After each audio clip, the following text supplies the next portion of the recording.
Salam à tous, je vous présente un cours sur les néphropathies tubulo-interstitielles qui est destiné aux externes de 5e année qui font le module de néphrologie. Alors, c'est quoi une néphrite tubulo-interstitielle? C'est l'inflammation de l'interstitium et du tubule du néphron qui consiste à l'ensemble des cellules de la matrice extracellulaire et du liquide qui entoure les tubules rénaux. Alors, tout ça, que ça veut dire? Là, vous voyez très bien que ça, c'est des tubules. Donc, ça, c'est le glomérule, bien sûr, j'ai enlevé. Ça, c'est tout le tubule et les vaisseaux qui sont là, qui l'entourent. Ça, c'est le tubule collecteur. On coupe longitudinal. Ça, c'est les tubules. Mais l'interstitium, on ne le voit pas.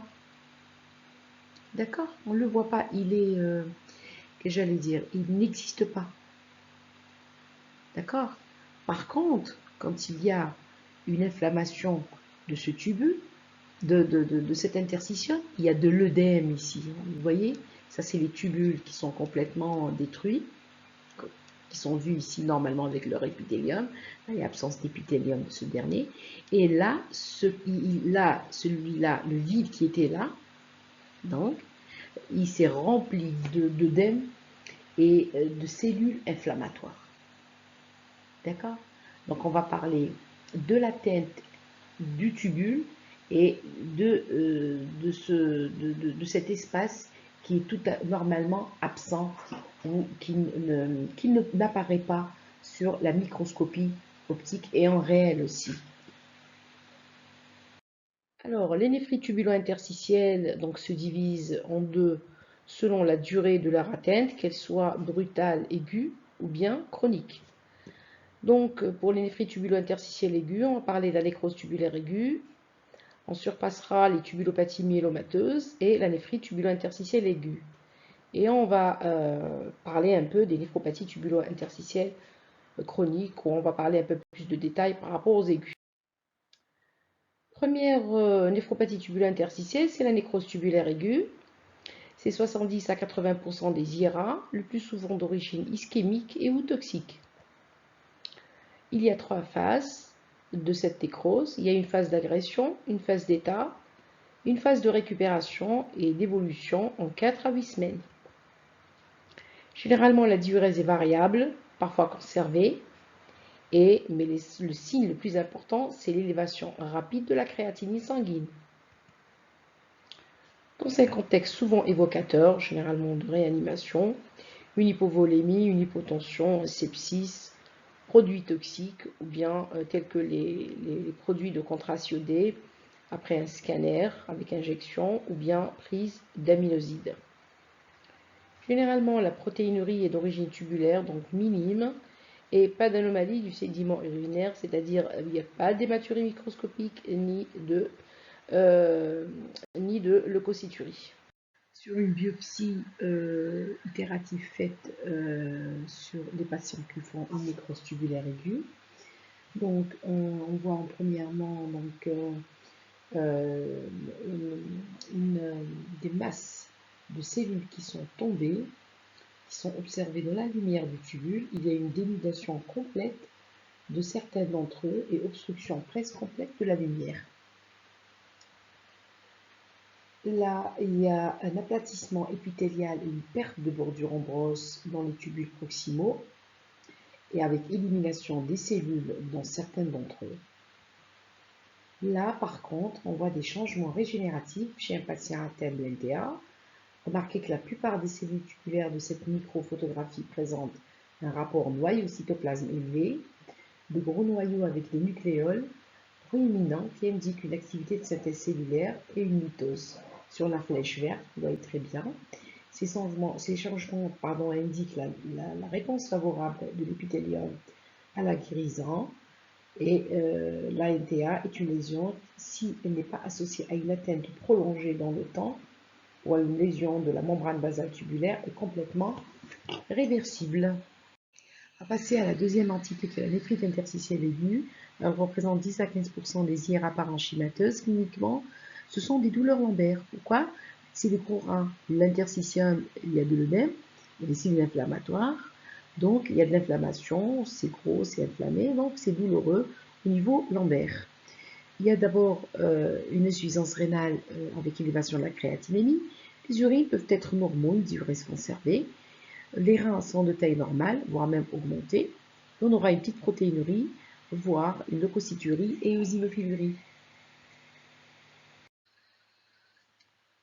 Il faut savoir que les signes extra-rénaux sont très très importants pour rechercher l'étiologie de cette néphrite interstitielle aiguë. Donc, si elle est d'origine bactérienne, et donc il faut rechercher donc, une élévation de la température avec une hyperleucocytose et un syndrome inflammatoire biologique. Donc aussi l'inflammation, elle peut être secondaire soit à une bactérie, soit un problème immunologique, donc lupus, sarcoïdose, ou bien des lésions de grattage. Il y a une intoxication donc médicamenteuse, donc qui mènerait aussi à des lésions immunoallergiques au niveau de l'interstitiel. Comme c'est inflammé au niveau de la peau, c'est aussi inflammé au niveau de l'interstitium. C'est une réaction tout à fait, normale pour éliminer ce facteur exogène qui a mené à cette néphrite interstitielle. Donc c'est une réaction tout à fait normale avec un œdème et des cellules polynucléaires, des neutrophiles et des basophiles. Donc après avoir vu la clinique et les signes extra-rénaux, donc on va parler des causes. Donc ça pourrait être une intoxication médicamenteuse, donc c'est l'interrogatoire qui va nous dire, donc il faut poser des questions bien, il faut connaître déjà par cœur les médicaments qui sont néphrotoxiques, qui peuvent donner une néphrite tubulaire interstitielle. Donc ça pourrait être dans la gamme des antibiotiques, les pénicillines, les céphalosporines, la vancomycine. Ça peut être donc des ANS, des diurétiques, ou bien autres, tels que la cimétidine, des anti-gastriques contre l'ulcère, de la ranitidine, des IPP, du phénobarbital, de la phéntoïne, du lithium, de l'interféron, de la cyclohydre et même de la cyclosporine qui peuvent être à l'origine de cette néphrite interstitielle. Deuxième cause, c'est la cause infectieuse, telle que la légionellose, l'hantavirus, mycoplasma, brucellose et rickettsia. Donc ça pourrait être aussi quelque chose d'immunologique qui a donné donc cette néphrite tubulaire interstitielle. Donc ça peut être un lupus, un Sjögren avec syndrome sec, une sarcoïdose, maladie des IgG4 ou bien un rejet immoral.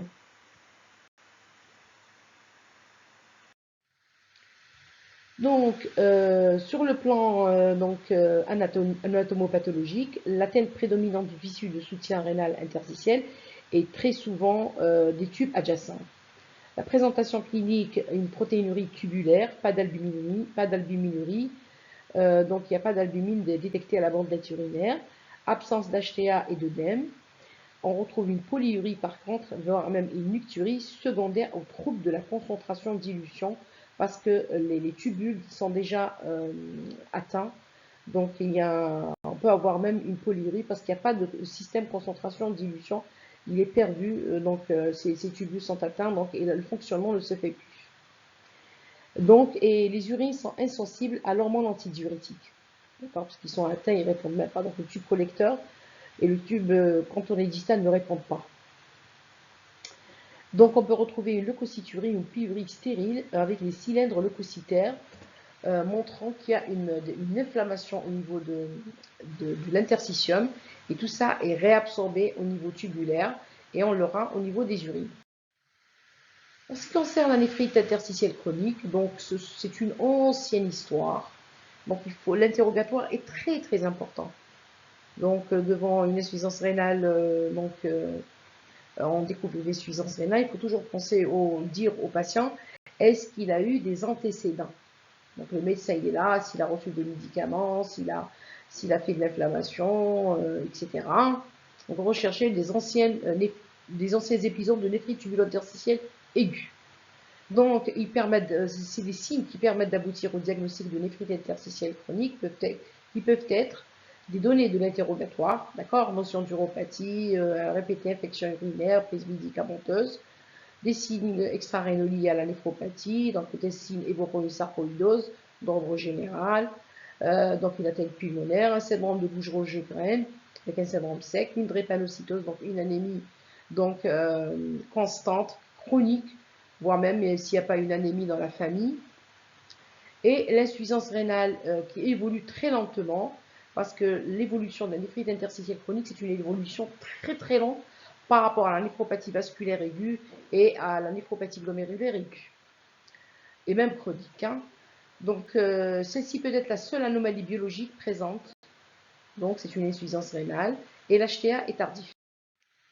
Pour la néphrite interstitielle chronique, quels sont les signes néphrologiques témoins de cette dysfonction tubulaire? Donc, sur le plan néphrologique, on peut retrouver une acidose tubulaire hyperchlorémique. Donc, le tube collecteur n'arrive plus à éliminer les ions H+. On pourrait avoir une hypokaliémie. Donc, la branche ascendante de l'insuline n'arrive plus donc à réabsorber le potassium, ainsi qu'au niveau du tube collecteur, même donc au niveau du tube proximal. Une perte de sel importante. Vous savez que le sel, c'est le vecteur de la réabsorption de tous les nutriments, de tous les acides aminés, etc. Donc c'est lui qui a une réabsorption isoélectrique donc par le biais des canaux donc sodiques. Il y a aussi une perte du système de concentration-dilution qui se fait au niveau des tubes de la branche descendante de l'anse de Henle. Les autres, donc ça peut être une élimination massive de phosphate qui peut se caractériser par une ostéomalacie. Donc on va commencer directement par le tube proximal. Les signes d'atteinte proximale sont, il faut savoir qu'au niveau du tube proximal, c'est l'endroit où il y a l'absorption de tous les éléments, c'est-à-dire les acides aminés, le glucose, le bicarbonate, le potassium et le sodium dans 65% des cas. Du coup, quand on a une atteinte du tube proximal, on va avoir une aminoacidurie, une kaliurie, une natriurie, une glucosurie, une phosphaturie, une calciurie, etc. Donc, c'est ce qu'on appelle le syndrome de Fanconi. Les causes, ça peut être quoi? C'est l'intoxication donc aux métaux lourds, au plomb, au cadmium. D'accord? Donc, pour l'atteinte médulaire, donc il y a des signes d'atteinte médulaire, donc défaut de concentration des urines. Et les causes, ça peut être des analgésiques, une drépanocytose, des infections, une polykystose. L'atteinte distale, donc elle peut être spécifiée donc, par une hyperkaliémie, une résistance à l'aldostérone, voire même une acidose tubulaire distale. Les causes, ça peut être donc un lupus, une sclérodermie, un syndrome de Sjögren, une cirrhose biliaire primitive auto-immune, une néphropathie des Balkans, une néphrocalcinose, une ancienne obstruction urologique chronique et une PKR. La taille des reins est habituellement réduite donc, dans les néphrites interstitielles chroniques, avec des contours irréguliers en encoche, puisque donc révélant qu'il y a eu des pyélonéphrite donc à répétition. Les reins sont diminués de taille selon les causes. On peut également voir des reins bosselés avec des encoches. Les encoches, ce sont des pyélonéphrite dans chaque région de la pyramide. Des reins de type asymétrique selon l'atteinte d'un ou des deux reins, et une réduction de l'épaisseur de la corticale. Donc là, il faut qu'il n'y ait pas hydronéphrose ou obstacle, sinon on aurait pensé à une néphrite interstitielle où il y a une atteinte donc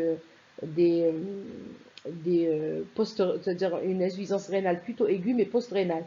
Donc il faut être sûr qu'il n'y a pas une histoire aiguë ou un obstacle où il faut aller agir. Donc il faut être sûr que c'est une histoire chronique.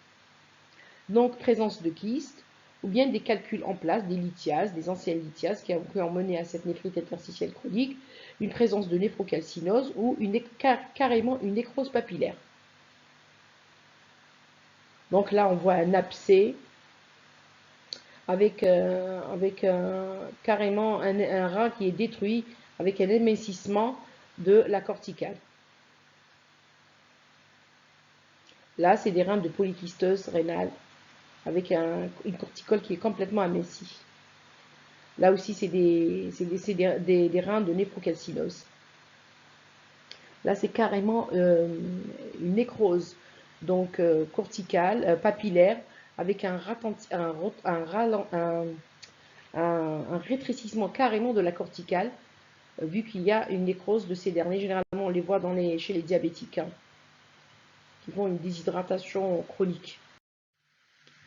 Sur le plan histologique, la biopsie rénale n'est généralement pas réalisée à cause de la petite taille des reins, mais l'histologie est non spécifique de la cause. Donc, on nous dit généralement est-ce qu'il y a une néphrite tubulo-interstitielle ou pas, mais on ne pourra pas connaître la cause, hein. Et l'immunofluorescence est sans intérêt. Donc, ce sont des lésions tubulaires, donc une souffrance cellulaire plus atrophie. Vous voyez très bien qu'il y a une dilatation tubulaire avec carrément une atrophie. Il y a une infiltration interstitielle par des cellules mononucléées avec une présence de fibrose. Ce que vous voyez en rose clair, c'est de la fibrose. Tout ce qu'il y a en punctiforme, c'est les noyaux des cellules mononucléées. Par contre, les glomérules et les vaisseaux, ils sont le plus souvent préservés au stade initiaux. Maintenant, au stade avancé, il y a des lésions vasculaires d'angiosclérose, de néphrangiosclérose et des lésions de glomérulosclérose qui apparaissent au sein de la fibrose. L'évolution, donc le traitement est purement étiologique. Donc le traitement anti-infectieux, des corticoïdes et des immunosuppresseurs, arrêt des produits néphrotoxiques et des antibiotiques aussi néphrotoxiques.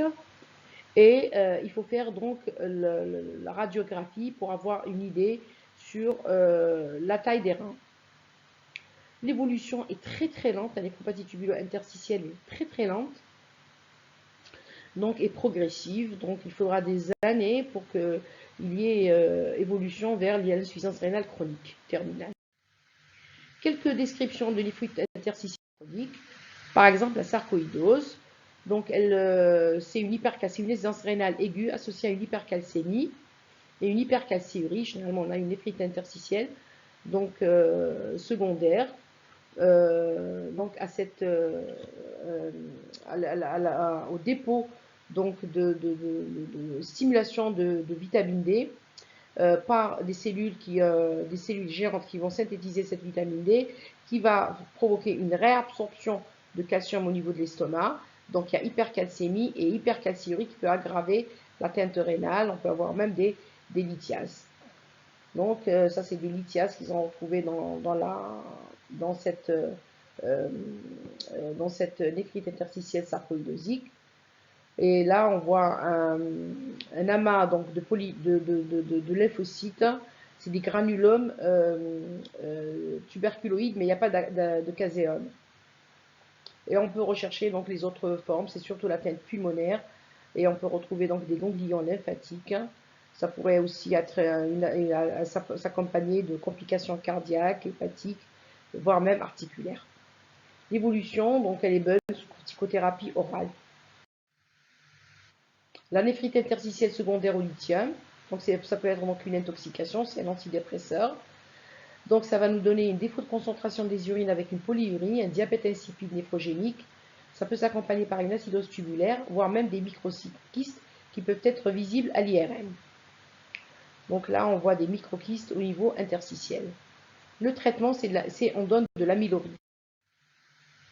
La cyclosporine, donc on utilise généralement nous en transplantation rénale. Donc c'est une néphrotoxicité, donc il faut toujours calculer la concentration résiduelle de ce médicament, donc à la première heure, voire même à la troisième heure. Donc ça donne une fibrose interstitielle en bande avec une atteinte artérielle, vasculaire et une atteinte interstitielle. L'atteinte interstitielle, ce sont des dépôts hyalins avec atrophie tubulaire. Donc vacuole au niveau du tube contourné proximal avec les dépôts hyalins artériolaires. Décalcification interstitielle et une fibrose en bande. Là, vous voyez qu'il y a la fibrose en bande qui est très spécifique de l'intoxication par la cyclosporine. Les herbes chinoises amincissantes sont là. Donc, elles sont prises d'une manière, donc pour faire bien l'interrogatoire pour voir les filles qui font des régimes donc pour maigrir. Donc, faut privilégier le sport avant de faire ça. Donc l'atteinte, elle est donc tubulo-interstitielle. Donc c'est une progression rapide en moins de 2 ans vers l'insuffisance rénale chronique. Take home message, donc ça c'est donc c'est des tableaux récapitulatifs de toutes les et le tableau clinico-biologique. Donc la néphrite interstitielle chronique, c'est une leucocyturie, absence d'hématurie le plus souvent, altération des fonctions tubulaires avec polyurie, natriurèse obligatoire entraînant une perte de sel, une protéinurie de faible débit avec une acidose tubulaire. La nécrose papillaire, elle peut s'accompagner donc d'une hématurie macroscopique avec une colique néphrétique, il faut toujours penser à ça. L'HTA est tardive avec une insuffisance rénale chronique.